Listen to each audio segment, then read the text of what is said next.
Meron na pong nakita na solusyon si Senador Tito Soto, ang minority leader sa Senado, na para maging kapanipaniwala ang gagawing investigasyon tungkol sa scam o racket, anomalya, korupsyon sa flood control program.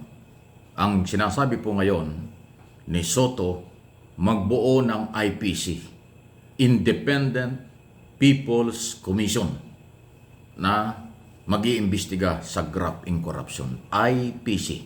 Akala ko pangkaraniwang independent body lang. Hindi. Ang sinasabi niya, Independent People's Commission. Galing sa hindi politiko, hindi pangkaraniwang taga-gobyerno. Yan daw ang nakikitang solusyon ni Tito Soto. At least, importante ito. In-expose nila ni Pangulong Marcos at ng ilang mga senador ang korupsyon sa flood control program. Baka sabihin ng iba, ay puro naman kayo expose, puro kayo balita lang, wala naman solusyon. Iyan ang solusyon.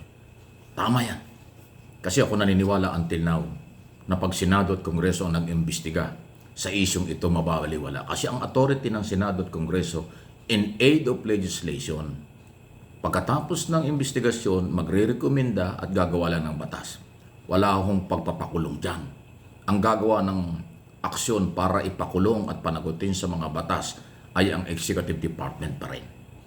Paano kung pagtakpan ng mga senador na mag-iimbestiga yung kasamahan? Paano pag ginawa din ng Kongreso? Mababaliwala. So tama lang, Independent People's Commission, independent body. Mabuhay ka, Senador Soto, naisip mo yan. Tama yan, kailangan yan. Okay. Well, sa issue pa rin po ng investigasyon. Kahapon po ay kausap ko sa telebisyon, kahapon ba? Makalwa. Si Terry Ridon, Chairman ng Committee on Public Account. At tutuloy daw ng kanilang komite at Committee on Public Works, Committee on Good Government, tatlong komite, ang investigasyon tungkol dito. Kanila daw karapatan at obligasyon yon. Tama naman. Pero, sabi ko sa kanila, paano mo gagawin kung yung mga kasamahan mo ay iimbestigahan mo? Paano kung pumutok ang pangalan ni speaker dyan? Romualdez, kaya mong imbestigahan? Nagulat siya, hindi pa niya masagot basta mag-iimbestiga sila. Kasi posible, ang Kongreso, pwedeng makita nila na ang mga senador ay involved dito. Yung mag-iimbestigang mga senador, pwede nilang makita ang Kongreso ang may kinalaman dito. Kasi ganito yan, sabi ni Ping Lacson, ang pinanggalingan, pinagsimulaan ng korupsyon sa flood control project ngayong taong ito, 2025. Insertion, isiningit na budget. Sino ba ang gumawa niyan? Di ba sabay kamyang ginawa between Senate and Congress? Wala namang pribadong sektor na nakialam sa budget. Kaya nga hinarang ng Pangulo yan pero hindi pa rin nasapat. 26 million lang yung nabito pero mayroong 142 na discover na insertion. O sino gumawa niyan? Congressman at senador. Tapos silang mag-iimbestiga. O di ba kalokohan? Di ba? Malinaw doon sa expose ni Ping Lacson, insertion ng pinanggalingan. Ang sabi naman ng Pangulo, meron talagang ghost project. Meron talagang nakawan. Kaya nga sinasabi ko, ang Pilipinas ay hindi mahirap. Pinagnakawan, ninanakawan lang. Kaya tayo may problema. Philippines is not poor, pero tayo ay naghihirap dahil ninakawan. Tayo ay nagkakaganito dahil may magnanakaw sa pera ng ating bayan. Yan ang masakit. Kaya dapat managot. No one is above the law. Panagutin. Hindi pwedeng hindi nila alam ang batas. Mga kontraktor na professional pero magnanakaw pala. Mga politikong professional, taga-gobyernong professional pero sangkot sa katiwalian. Alam nilang may batas. Alam nilang may pananagutan. Responsibility and accountability. Panagutin mo na, Mr. President. Bilis-bilisan mo na ang pagpapail ng kaso. Hindi sapat ang interview, press release at press conference. Ang kailangan ng taong bayan may makitang makasuhan at makulong, Mr. President. Pero huwag kayong magpanik. Sabi ng Pangulo, ongoing na ang legal team ng kanyang opisina para nga aralin lahat ito. Pero ang atin ng panawagan, kasuhan na po ninyo, may resibo na. Ipinakita na ng Pangulo na merong resibo na katunayan full payment. Binayaran ng kumpleto ang kontraktor pero walang project, na walang ghost project. O di, ebidensya na yan. Hindi na kailangan ng investigasyon dyan. Kasuhan mo na, Mr. President. Yung may resibo na natumanggap ng kabayaran, yun na yun. Hindi na kailangan investigahan yun. Kung sino ang nasa resibo at sino ang company, construction company ang binayaran, tapos walang ginawang project, hindi na ho kailangan investigahan yan, Mr. President. Kasuhan mo na.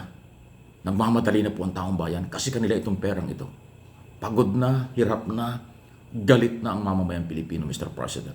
Yung hawak mong resibo, hawak mong ebidensya, dalhin mo na sa korte para ho magkaroon na ho ng pananagutan at mahuli naman ito. Total, nandiyan pa si General Torre. Magaling manghuli yan. Pagka yan ay kinasuhan at mayroong warrant of arrest galing sa korte, huhulihin niya ni Torre. Sabi ni General Torre, kahit sino huhulihin niya.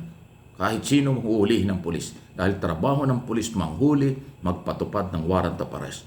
Alam kong alam mo yan, Mr. President. Gawin mo na, sir. Paki na lang. Galit na po ang mamamayang Pilipino. Huwag mo nang hintayin sa iyo magalit. Dahil mabagal kayo. Ang gusto ng ating mamamayan, kasuhan mo na. Mr. President. Okay? Sunod na ating pag-usapan. Ay, ito. Ito na yung bago. Yung palang COMELEC ay nag-iimbestiga na ngayon.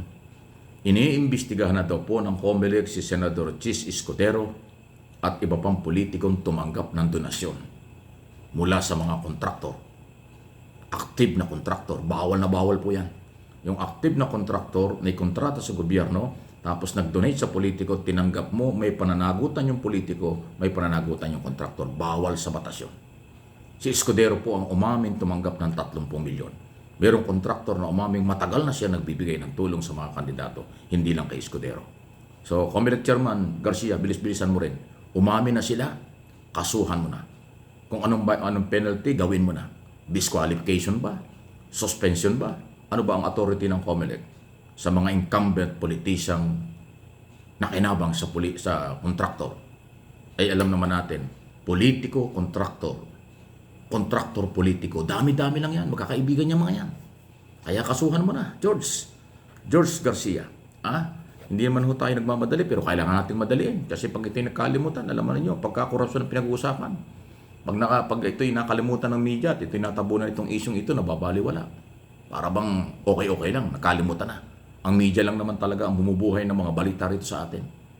Pagka ganito mga isyo. Kung walang media, hindi lalabas ito. Di ba? Kaya nga, habang mainit pa at pinag-uusapan, galit ng mamamayan, mag-file na kayong kaso. Bilis-bilisan ninyo, Executive Department, COMELEC, Office of the President, lahat ng kinaukulan, Ombudsman, at saka DOJ. Itong Ombudsman ito, hindi kailangan ng complainant Under the law, bilang independent body, basta nabalita ng Ombudsman na merong korupsyon, dapat mag-imbestiga na sila. Mag-file na ng kaso. Kaso, tahimik din Yung acting Ombudsman Castillo hindi gumagalaw. Ang problema, acting lang, kaya siguro ayaw gumalaw. Mr. President, maglagay ka na ng karapat-dapat na full-time ombudsman. Dahil napakarami po ng korupsyon, trabaho ng ombudsman, hulihin, imbestigahan, kasuhan ang mga involved sa katiwalian sa ating gobyerno. Pakilang po, nasabi ko na, nautusan ko na kayo. Alam ko kasi ang ginagawa ko at alam ng taong bayan kung ano dapat gawin. Kaya, paalala lang ito, gumalaw naman kayo ng mas mabilis. Forthwith, kaagad-agad.